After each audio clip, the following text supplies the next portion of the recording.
अध्याय 12 अनुस्वार अन और अनुनासिक। अनुस्वार अन अंगूर, हंस, पतंग। मेरा चिन्ह अन होता है। शब्दों का उच्चारण कीजिए। डंडा, झंडा, गंगा, दंगा। जंग, शंख, डंक, दंड। दंगल, मंगल, जंगल, बंदर। पंगेबाज, आतंकवाद, कमंडल, वंशीधर। शब्दों को पढ़िए और लिखिए। पंकज, संगम, तरंग, लंकेश, जलमंडल, शंखनाद, वंदनवार, गंगाजल, शिक्षण बिंदु। बच्चों को अन वाले शब्दों का शुद्ध उच्चारण करवाएं।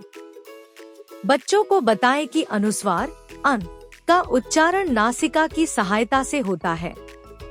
अनुनासिक आ, चांद, आँख, पाव।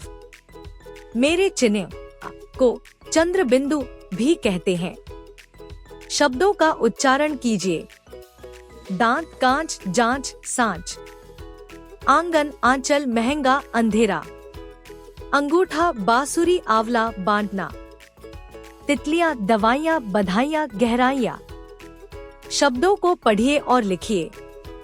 सांप, काप, गांठ, ऊंटनी, चिड़िया, मिठाइयां, पहेलियां, हंसमुख।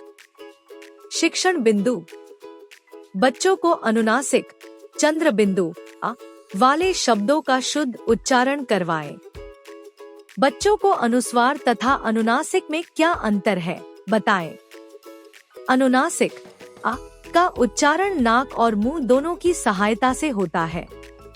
अब पढ़िए। एक बंदर मंदिर के अंदर। एक बंदर मंदिर के अंदर बंद हो गया। उसने पूरी कोशिश की परंतु वह बाहर नहीं निकल पाया।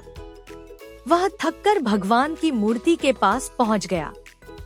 वहां उसने चंदन का तिलक लगाया। भगवान के सामने कुछ अंगूर व मिठाइयां रखी थी। उसने वह सब खा लिया। उसका पेट भर गया। उसे नींद आने लगी। उसकी पलकें मूंदने लगी।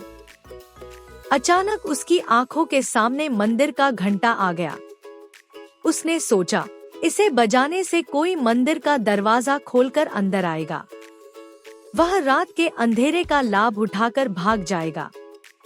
उसने जोर जोर से घंटा बजाया। कोई नहीं आया। अब बंदर मंदिर के आंगन में आ गया। उसने ऊपर आसमान में देखा। चांद चमक रहा था। उसने आंगन की दीवार को देखा। वह बहुत ऊंची थी।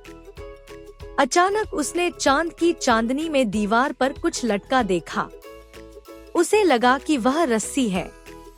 उसकी आंखों में चमक आ गई। वह तुरंत दीवार की ओर भागा। उसने उस रस्सी को पकड़ा और दीवार के ऊपर चढ़ गया। तभी उसे फुफकारने की आवाज आई। वह एक बहुत लंबा सांप था। बंदर उसे ही रस्सी समझकर दीवार पर चढ़ा था। सांप के हमला करने से पहले ही बंदर दीवार से नीचे उतर गया। उसने चैन की सांस ली। वह सांप से बच गया था और मंदिर से भी बाहर आ गया था। शिक्षण बिंदु। बच्चों को कहानी का सस्वर पठन करवाएं और अनुस्वार तथा अनुनासिक आ वाले शब्दों का शुद्ध उच्चारण कराते जाएं। बच्चों को यह भी समझाएं कि शिरोरेखा के ऊपर मात्रा के साथ चंद्र बिंदु आ अनुस्वार के रूप में लिखा जाता है, जैसे नहीं, नींद, में, पलकें, आंखों आदि। कहानी की सीख बताते हुए बच्चों को यह भी बताएं कि उन्हें किसी भी काम को करते हुए हिम्मत नहीं हारनी चाहिए।